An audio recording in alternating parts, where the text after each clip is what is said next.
예수께서 많은 이적을 행하셨는데 그 이적 가운데 오병이어 이적은 진정으로 예수님이 하나님의 아들이심을 직접 나타내시고 또 친히 바로 그 출애굽의 하나님이심을 직접 나타내시고 또 광야길에서 이스라엘 백성들에게 40년 동안 만나를 공급해 주시는 바로 그 하나님이심을 친히 계시하십니다. 오병이어 사건 이후에 하나님께서는 바로 이 놀라운 역사를 통하여 예수님이 바로 그 하나님의 아들이심을 나타내시는데 대신에 이 사람들은 어떤 반응을 일으킵니까? 사람들은 그동안 계속해서 기다렸던 메시아다라고 생각하고 영적인 구원이 아니라 육적인 구원을 찾기 위해 예수님께 모여들어서 예수님을 왕으로 세우려고 합니다. 왜냐하면 남자만 5천 명이 되기 때문에 여자와 아이들까지 합치면 그건 2만 명이 넘는 그 많은 군중들이 예수님을 왕으로 세워서 당시 로마 제국으로부터 어떤 해방도 없고 자기들이 구하고자 하는 여러 가지 것들을 예수를 통해서 얻으려고 지금 예수를 왕으로 옹립하려고 하였습니다. 그러자 22절에 오늘 본문 예수께서 즉시 제자들을 재촉합니다. 왜 제자들을 재촉하죠? 예수님은 제자들을 보호하십니다. 즉시 그 무리로부터 이탈을 시켜버립니다. 왜냐하면 자칫 잘못하면 제자들까지도 그러한 이상한 망상에 휘말려서 그 무리의 앞잡이로 설 수 있기 때문에 그렇죠. 지금 예수님께서는 제자들을 지켜주시기 위해서 즉시로 제자들에게 명령합니다. 내가 예수님이 이 무리들을 다 보낼 테니까 너희들은 배를 타고 저 건너편으로 가라. 지금 무리들과 섞이지 말란 얘기입니다. 내가 이 무리들을 다 보낼 테니까 너희들은 저희 갈릴리 건너편에 가라라고 명령하십니다. 그리고 23절에 보면 무리를 보내신 후 이렇게 기록합니다. 사실 이 자체가 22절과 23절 이 사이가 예수님의 놀라우신 역사입니다. 제자들은 모릅니다. 어떻게 그 많은 무리들을 다 보내셨는지 모릅니다. 성경은 침묵하고 있죠. 더 이상 여기서 해석은 안 하겠습니다. 왜냐하면 이 자체가 예수를 왕으로 옹립하려고 하는 그 많은 무리들이 한순간에 다 해산돼 버렸습니다. 주님의 이적 중에 이적입니다. 보통들 우리가 오병이어는 이적이라고 하면서 무리들을 다 보내버린 것은 사실 우리가 쉽게 넘어가는데 그렇지 않습니다. 우리 요사이에 보면은 여러 우리 그룹들이 막 광장에 모이잖아요. 그 광장에 모인 사람들 그렇게 쉽게 흩어지는 거 아닙니다. 제자들을 지켜주시고 제자들을 빨리 어떻게 즉시로 지금 예수님이 행하시는 것 중에 아마 이것처럼 급하게 행하신 것은 없을 거예요. 예수님은 항상 여유 있게 하셨습니다. 그런데 이 면에 있어서는 즉시로 행동을 하시죠.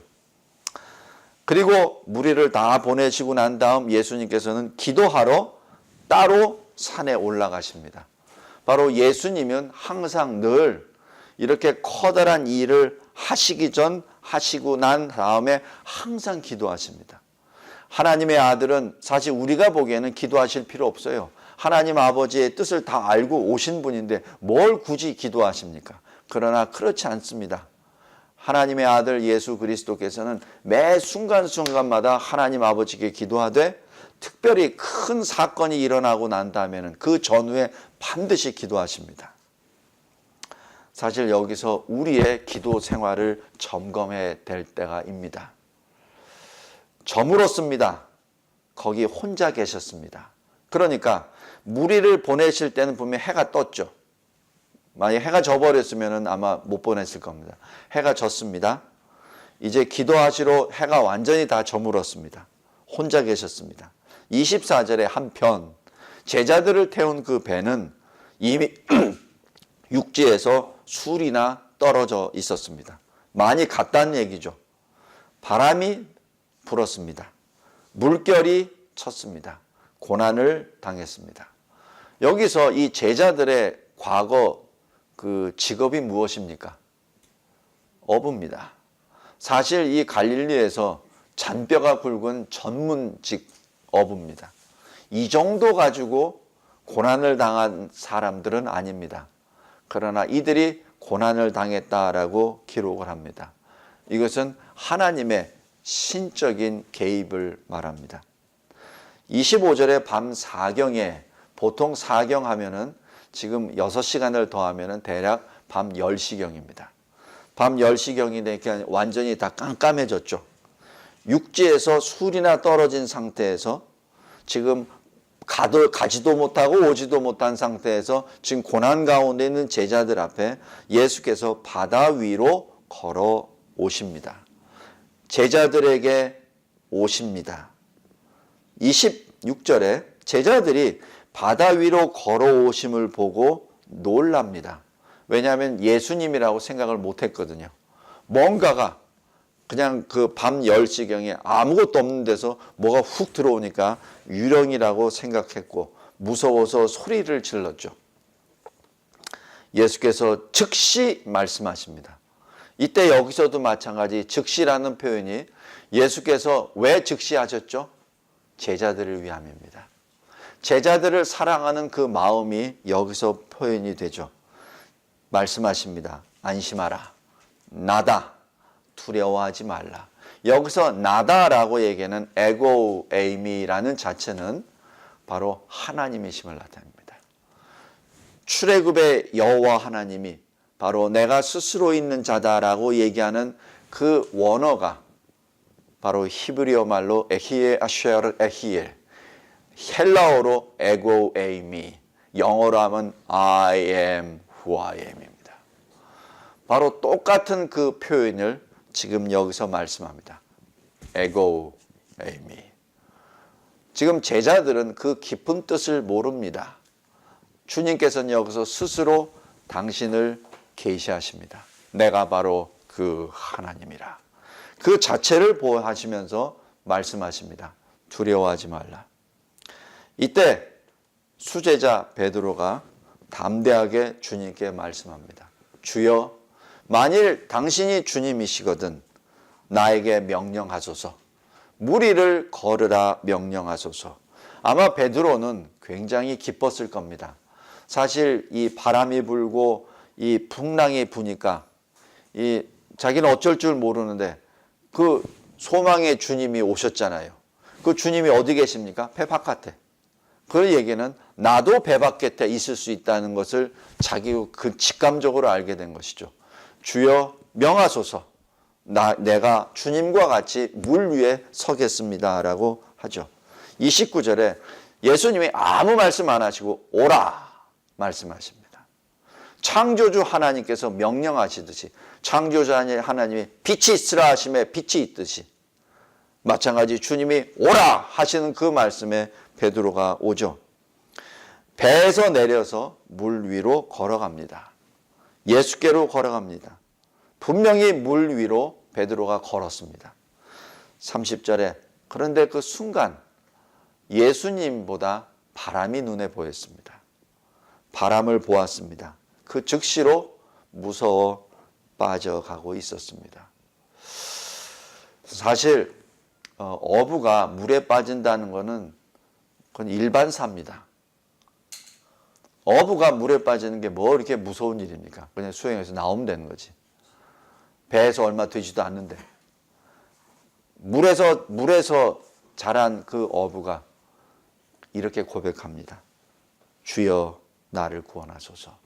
소리 질러서 부르짖습니다. 두려움에 빠져버렸죠. 왜 그렇죠? 왜냐하면 이것은 수영으로 해당되는 문제가 아니기 때문에 그렇습니다. 수영으로 해결된 문제가 아니요. 지금 베드로가 자기 자신이 여태까지 어부로서 경험했었던 거로는 안 된다는 것을 베드로가 직감적으로 알기 때문에 구원하소서라고 부릅니다. 31절에 예수께서 즉시로라고 얘기합니다.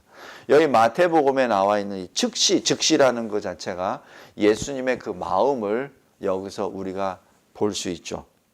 예수께서 손을 내밀어서 그를 붙잡으십니다. 믿음이 작은 자여 왜 의심하였느냐. 사실 예수님께서 오라 하셨 똑같은 말로 물에서 올라와라 해도 됩니다. 그 정도 왜 못하십니까? 근데 왜 굳이 손을 잡으십니까? 베드로의 믿음입니다. 베드로에게 내가 있다라는 것을 분명히 확인해 주시는 것이죠. 베드로는 사실 주님이 없던 것처럼 생각해 버렸습니다. 분명히 주님이 오라 그래서 갔는데, 걸었는데 바람이 부는 것 때문에 예수님을 못 본 것이죠. 그 못 본 베드로에게 손을 내밀어서 내가 여기 있다라고 잡아줍니다. 우리 동역자 여러분, 주님은 이런 분입니다. 주님은 멀리 계신 분도 아니고, 주님은 그냥 멀리서 우리들에게 좋은 말씀만 이거 해주시고, 뭐 원격에서 뭐 인터넷이나 화상회의로 격려해 주시고 그런 분이 아니십니다. 주님은 즉시로 손을 내미시고 즉시로 가서 이격시켜 주시고 즉시로 제자들에게 달려가시는 바로 우리 주님이십니다. 32절에 그 결과 어떻게 되죠? 함께 예수님과 베드로가 배에 올랐을 때 바람이 그쳤고 배에 있는 사람들이 예수께 절했다. 여기서 절이라고 하는 것은 예배드렸다는 것을 의미합니다. 그러면서 고백합니다. 하나님의 아들이십니다. 바로 아까 유령이다라고 했을 때 두려워 말라 에고에임이 나다라고 하는 거기에 대한 신앙 고백입니다. 자, 여기서 몇 가지 교훈을 보겠습니다. 첫 번째, 주님은 항상 우리와 함께 하십니다. 문제는 우리지. 문제는 우리의 이 연약한 믿음이 문제지 주님이 문제가 아닙니다. 주님은 항상 우리 옆에 계십니다. 우리가 무엇을 당했을 때 즉시로 손을 내미십니다. 우리가 어떤 세상과 혼합이 돼서 세상과 섞여 나갈 때 주님이 즉시로 가서 이탈시켜 버리십니다. 왜냐하면 주님은 우리를 사랑하시기 때문에 그렇습니다. 아멘. 어느 정도 사랑하냐고요? 우리를 구원하시기 위해서 자신의 생명을 내려놓으신 분입니다. 보통 우리가 우리 자녀들을 어떻게 사랑하죠? 내 목숨보다도 더 귀하게 사랑한다고 표현하지 않습니까? 그런데 실은 어떤 급한 일이 발생됐을 때 우리는 처자식을 버리고 뛰길 때가 가끔가다 있습니다. 본능상. 내가 처자식을 미워해서 그런 것이 아니라 본능상 그냥 어떤 때는 내가 나의 생명을 구하기 위해서 그냥 뛰어나갈 때가 있습니다. 저희 아버님이 그런 고백을 하시더라고요. 유교사변이 터지고 난 다음 괴뢰군들이 들어오니까 그냥 도망갔을 때 혼자 나중에 와가지고 내가 왜 도망가는지 모르겠다고 와서 보니까 산속이더래. 처자식은 저기 있는데 나중에 산속에 올라가서 아이고 어떻게 됐나 그렇게 됩니다. 그게 인간의 본성입니다. 그런데 예수님은 그게 아니에요. 우리를 위해서 그 십자가의 고난이 어떻다는 거 다 아시면서 그 고난의 길을 다 걸어가신 분이 주님이십니다. 우리 동역자 여러분, 우리가 어떤 상황이 있든지 우리가 세상이라는 유혹 앞에 섞여서 있었던 바로 22절의 순간이었던지 아니면 예수의 명령에 따라 배를 타고 가다가 물 위에서 풍랑을 얻어서 어찌할 바를 모를 때든지 예수님의 말씀에 따라 오라 해서 내가 물 위로 걸어갔는데 나의 믿음이 부족함으로 내가 물에 빠졌을 때 주여 나를 살려주소서라고 했을 때 그때 주님은 바로 옆에 계십니다. 내가 어떤 상황에 있든지 내가 어디에 있든지 주님은 늘 내 옆에 계십니다. 그리고 나에게 손을 내미십니다. 즉시로. 첫 번째 교훈입니다. 두 번째입니다. 분명히 예수님께서 배를 타고 가라고 했습니다. 그래서 배를 타고 갔어요. 근데 왜 배가 안 갑니까?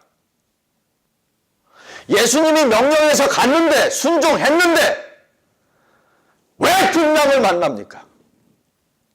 예수님께서 오라고 해서 왔는데 왜 물에 빠집니까? 우리 동역자 여러분, 주님의 명령을 받았습니까? 그 주님의 명령을 받았다고 모든 일이 형통한 거 아닙니다. 주님의 일이 주님의 일이라고 해서 내가 하나님의 일을 한다고 해서 매 순간마다 잘 되는 거 아닙니다. 오히려 안 될 때가 더 많습니다. 이유는 나의 죄 때문에 그렇습니다. 나의 연약함 때문에 그렇죠. 예수님이 베드로를 제자들을 가지고 놀려고 일부러 보냈다가 거기서 풍랑을 불어서 이렇게 하는 그게 아닙니다. 그게 아닙니다. 하나님을 잘못 이해하면은 하나님의 절대 주권을 잘못 이해하면은 마치 우리를 하나님이 가지고 노는 인형처럼 생각할 수가 있는데 그게 아닙니다. 솔직히 생각하면 나의 연약 때문에 그렇습니다. 나의 믿음이 부족해서 가서 풍랑을 만나고 가서 내가 물에 빠지는 일이 발생되죠. 동역자 여러분, 두 번째, 주의 일을 감당할 때 어려움을 당할 때 분명히 있습니다. 그 어려움을 기쁨으로 맞이하기 바랍니다. 바로 그 어려움 가운데 더욱더 확실한 주님의 임재를 체험하기 때문에 그렇습니다. 만약에 풍랑을 만나지 않아서 순풍을 따라서 저 건너편에 건너갔다면 물 위를 걸어가시는 초자연적인 절대 주권의 하나님을 거기서 만나지 못합니다. 만약에 베드로가 물 위를 걷지 않았다면 주님이 부르시는 그 명령이 바로 생명의 명령, 구원의 명령이라는 것을 직접 체험하지 못합니다. 우리 인생 가운데 여러 굴곡이 있습니다. 그 굴곡 가운데 특별히 고난의 굴곡을 맞았을 때 감사함으로 받으시기 바랍니다. 그때 남이 체험할 수 없는, 다른 사람이 체험할 수 없는 영광의 체험을 하게 됩니다. 그것이 감사 제목입니다. 셋째로, 하나님만 바라봅시다. 우리가 원한다고 해서 태어난 사람 없습니다. 우리가 계획을 해서 이 대한민국 땅에 태어난 사람도 없고 내가 남자로 태어나고 싶어서 태어난 사람도 없습니다. 내가 언제 죽을 거라는 거 알고 태어난 사람도 없고 내가 어떻게 살 거라는 것을 알고 지금 살아가는 사람도 없습니다. 아무것도 모릅니다. 무엇을 말하죠? 내게 아니란 얘기입니다. 내게 아니에요. 내가 내게 아니고 내 생명이 내게 아니고 내가 입고 있는 이 옷도 내게 아니고 내가 누리고 있는 이 자유도 사실 내게 아니란 얘기입니다. 내 거 하나도 없어요. 그럼 어떻게 됩니까? 나에게 주신 주님을 바라봐야죠. 내게 아닌데 내 것처럼 생각하고 내게 아닌데 내 것처럼 주장을 하면 그거는 아니죠.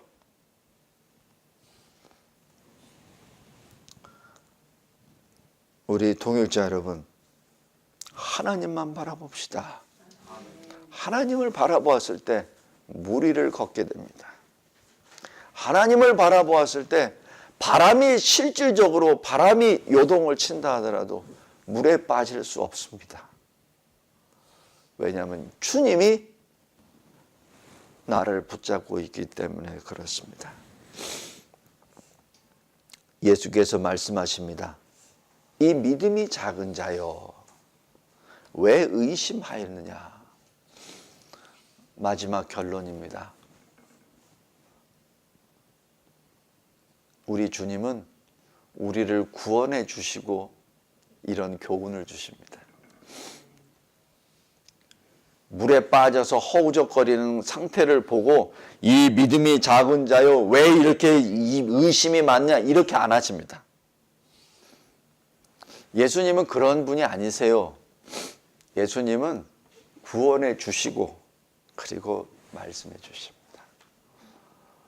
우리 동역자 여러분, 이분이 우리 구주 예수 그리스도이십니다. 이분이 우리 하나님이십니다. 이 하나님을 믿고 바라며 하나님께 온전히 나아가시기 바랍니다. 그리고 그 주님이 바로 이 천지를 창조하신 바로 그 하나님이시오. 우리를 죄와 허물 가운데서 끄집어내신 출애굽의 하나님, 구원의 하나님이심을 믿고 오늘도 내일도 주님 오시는 그날까지 승리의 그 길을 걸어가시기를 예수 그리스도의 이름으로 기도합니다.